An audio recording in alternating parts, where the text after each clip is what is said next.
मुरली में बाबा बोले, मीठे बच्चे, यह पढ़ाई बहुत ऊंची है, इसमें माया रावण ही विघ्न डालता है, उससे अपनी संभाल करो। आज का गीत बजा है, मैं एक नन्हा सा बच्चा हूँ। बाबा आकर छोटे छोटे बच्चों को ही समझाते हैं। कोई छोटे है, कोई मीडियम है, कोई बड़े है। बड़े उनको कहा जाता है जो ज्ञान को अच्छी रीति समझ और समझा सकते हैं। जो नहीं समझा सकते उनको छोटे बच्चे कहा जाता है। छोटा बच्चा तो फिर पद भी छोटा। यह तो समझने की बात है। मनुष्य पानी में स्नान करते हैं, कुंभ मेला मनाते हैं। अभी कुंभ माना संगम। संगम का मेला तो है ही एक बड़े ते बड़ा, जिसको ज्ञान सागर और ज्ञान नदी का मेला कहते हैं। पानी की नदियाँ तो बहुत है, वह भी सब सागर में ही पड़ती है, परंतु उनका इतना मेला नहीं होता। ब्रह्मपुत्रा नदी है बड़ी, जो कलकत्ते तरफ सागर में जाकर मिलती है। ऐसे तो सरस्वती, गंगा आदि बहुत नदियाँ हैं जो सागर में जाती है। नदियों से फिर तालाब आदि बनते हैं। तो बच्चे जानते हैं ज्ञान सागर एक शिव बाबा है। यह ब्रह्मा भी ज्ञान नदी ठहरी। इनका और ज्ञान सागर का मेला है। वास्तव में इनको ही सच्चा कुंभ कहा जाता है। सबसे बड़ा मेला है यह ज्ञान सागर के पास आना। यह ब्रह्मपुत्रा बड़े ते बड़ी नदी है। पहले पहले यह निकली है। इनका है संगम। पिछाड़ी में जाकर मिले हैं तो जरूर पहले उनसे निकले हैं। तो ज्ञान सागर से पहले निकला यह ब्रह्मा। फिर सतयुग में पहले नंबर में भी यह जाते हैं। सरस्वती और ब्रह्मा का मेला नहीं है, ब्रह्मपुत्र और सागर का मेला है। मनुष्य कुंभ के मेले पर जाते हैं, वहाँ जाकर स्नान करते हैं। नदियाँ तो बहुत मिलती है। यहाँ कितनी ज्ञान गंगाएं आकर मिलती है। बाबा ने समझाया बहुत अच्छा है। यह जो नदियों पर रोज स्नान करते रहते हैं, अब उनसे बचावे कौन। बाप कहते हैं यह कोई ज्ञान गंगाएं नहीं है, इनमें तो कच्छ मच्छ सब स्नान करते हैं। जो रोज स्नान करने जाते हैं उन्हों को समझाना चाहिए कि तुम यह करते करते कंगाल बन पड़े हो। तीर्थों पर मनुष्य बहुत खर्चा करते हैं, यह खर्चे की तो बात नहीं। जब मैं आता हूँ तो आकर सबकी सदगति करता हूँ, नॉलेज देता हूँ। कौन सी नॉलेज? मन मना भव। मुझे याद करो तो इस याद की योग अग्नि से तुम्हारे विक्रम विनाश होंगे, तुम पावन बनेंगे। योग से ही तुम पावन बन सकते हो, न कि पानी के स्नान से। वास्तव में यह ज्ञान स्नान है, वह पानी की नदियाँ, यह ज्ञान नदियाँ। इसमें सिर्फ बाबा को याद करना है, इसको स्नान भी नहीं कहा जाए।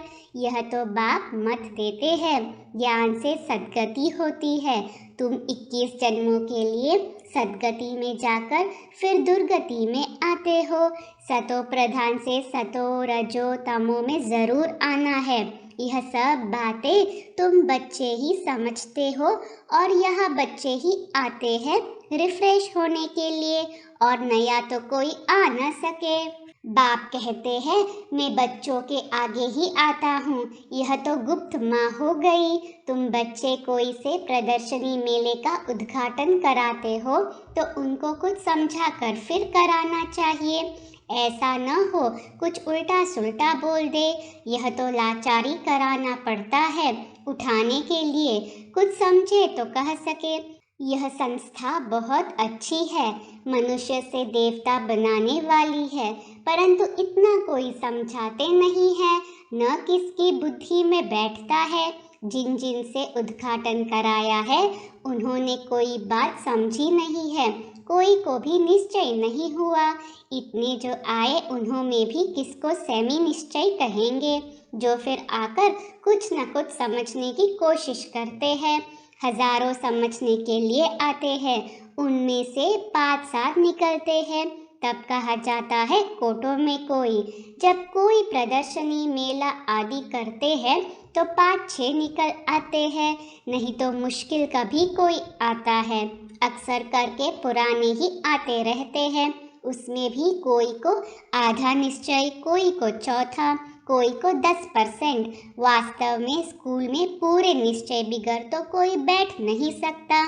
निश्चय हो तो समझे बैरिस्टर बनना है तो इम्तिहान ज़रूर पास करना है। यहाँ तो संशय बुद्धि भी बैठ जाते हैं, समझते हैं धीरे धीरे निश्चय हो जाएगा कि मनुष्य से देवता बनते हैं। यहाँ निश्चय होने के लिए बैठते हैं, फिर चलते चलते टूट भी पड़ते हैं। 4-5 वर्ष पढ़ते पढ़ते फिर संशय आ जाता है तो निकल जाते हैं। यह पढ़ाई है बहुत ऊंची और इसमें माया रावण के विघ्न पड़ते हैं। माया समझने नहीं देती, माया बच्चों की पढ़ाई में विघ्न भी डालती है। यह स्कूल बड़ा वंडरफुल है।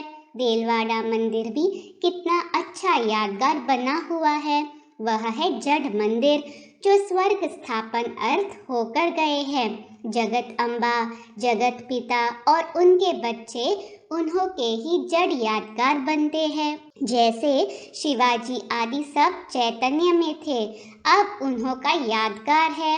अब जगत अम्बा और जगत पिता चैतन्य में आए हैं। 5000 वर्ष के बाद फिर वही एक्ट करेंगे जो उनके चित्र निकलेंगे। पहले तो ज़रूर चित्र नहीं होंगे, यह सब चित्र आदि खत्म हो जाएंगे, फिर पहले चित्र बनने शुरू होंगे। यादगार भी तो पहले पहले शिव बाबा का ही बनेगा, फिर उनके बाद त्रिमूर्ति ब्रह्मा विष्णु शंकर के, फिर जो तुम अभी सेवा कर रहे हो उनके भी निकलेंगे। सब पतित पावन को याद करते हैं परंतु समझते नहीं कि हम पतित हैं। वास्तव में सच्चा सच्चा ज्ञान यह है जिससे सद्गति मिलती है। ज्ञान तो गुरु द्वारा मिलता है। पानी की नदियाँ कोई गुरु थोड़े ही है, यह सब अंधश्रद्धा है। ऑक्यूपेशन समझने के बगैर कुछ भी पा नहीं सकते। ऐसे नहीं दर्शन करूँ, यह सब फालतू है। दर्शन की कोई बात नहीं, यह तो कोई नए से मिलना पड़ता है क्योंकि बड़े का बड़ा आवाज़ निकलता है। परंतु देखा गया है बड़े लोग आवाज़ नहीं कर सकते, गरीब कर सकते हैं। हाँ, कोई ज्ञान धन में भी साहूकार हो जाए तो आवाज़ कर सकते हैं। यह पानी की नदियों में तो स्नान करते ही आए हैं। इस गंगा स्नान से सद्गति नहीं मिल सकती है। पतित पावन सद्गति दाता तो एक ही बाप है, वह आकर सर्व की सद्गति करते हैं। बाप कहते हैं सद्गति तो 1 सेकंड में मिल सकती है। श्रीमत कहती है मुझे याद करो तो अंतमति सो गति हो जाएगी। इसको योग अग्नि कहा जाता है जिससे विक्रम विनाश होंगे। इसलिए बाप कहते हैं मुझे याद करो तो एवर हेल्दी बनेंगे, फिर मैं हूँ ही स्वर्ग स्थापन करने वाला। इस चक्र को याद करने से तुम चक्रवर्ती राजा बन जाएंगे। बाप और वर्षे को याद करो। अभी हमको वापस जाना है बाबा के पास। कल्प कल्प बाप एक ही बार आकर सद्गति करते हैं। वह सर्व के सद्गति दाता है। तुम किसकी सद्गति नहीं कर सकते। तो शिव बाबा से यह सच्ची सच्ची ज्ञान गंगाएं निकली है। शिव काशी विश्वनाथ गंगा, वह फिर पानी की गंगा समझ लेते हैं।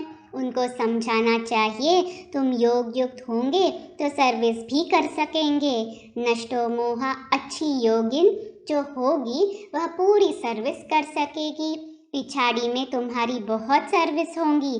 साधुओं आदि का भी तुम्हें उद्धार करना है। उन्हों को समझाना है सद्गति दाता एक ही है। वही कहते हैं अब तुम मेरे को याद करो तो मेरे पास चले आएंगे। मुक्ति तो 1 सेकंड में मिल सकती है। मुक्ति के बाद जीवन मुक्ति तो है ही। यह बड़ी समझने की बातें हैं। ऐसे नहीं सबको एक जैसी धारणा हो सकती है। नंबरवार पुरुषार्थ अनुसार धारणा होती है। पॉइंट्स बहुत अच्छी है। पॉइंट्स भी धारण हो तो नशा भी चढ़े। बाबा बहुत सहज से सहज तरीका बताते हैं, फिर भी कोई कोई लिखते हैं बाबा कृपा करो, बाबा शक्ति दो, तो बाबा समझ जाते हैं यह भगत बुद्धि है। भगत तो ढेर है और सब गाते हैं पतित पावन आओ, याद तो सब करते हैं, कहते हैं ओ गॉड फादर, परंतु समझते नहीं है तो मर्सी कृपा फिर कैसे होगी। वास्तव में त्रिमूर्ति है यह, ऊपर में शिव बाबा, फिर ब्रह्मा कुमार कुमारियाँ तो यहाँ मौजूद है। स्त्री पुरुष दोनों कहते हैं हम ब्रह्मा कुमार कुमारी है, तो दोनों भाई बहन हो गए। तुम भी प्रजापिता ब्रह्मा की संतान थे, परंतु अभी नहीं हो, जानते नहीं हो। गाते तो है कि परमपिता परमात्मा प्रजापिता ब्रह्मा द्वारा मनुष्य सृष्टि रचते हैं, तो जरूर पहले पहले ब्राह्मण धर्म होगा। जब सृष्टि रची जाती है तब ब्रह्मा कुमार कुमारियाँ होते हैं, फिर उस धर्म की स्थापना हो और अनेक अधर्मों का विनाश हो जाता है। इस समय तुम ब्रह्मा कुमार और कुमारियाँ हो, फिर बनेंगे देवी कुमार कुमारियाँ, फिर कभी विष्णु कुमार, कभी क्या जन्म लेते और बनते रहते हो। अभी हो तुम ईश्वरीय कुमार, फिर देवी कुमार, बाद में देखो नाम भी कैसे कैसे रखते हैं, बसरमल, बैगनमल आदि। सतयुग में ऐसे नाम नहीं होते। अब तुम्हारे नाम कितने रमणीक बाबा ने भेजे। तुम बच्चों को अभी बाबा के डायरेक्शन पर अमल करना है।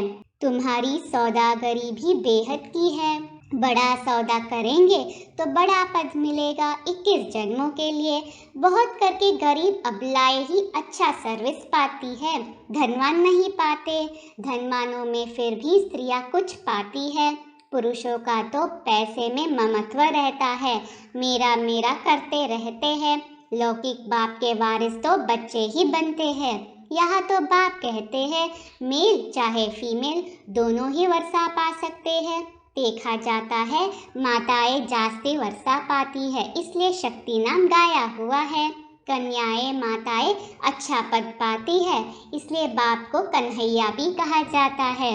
यह देलवाड़ा मंदिर तुम्हारा पूरा यादगार है, समझाने से बड़ा नशा चढ़ना चाहिए।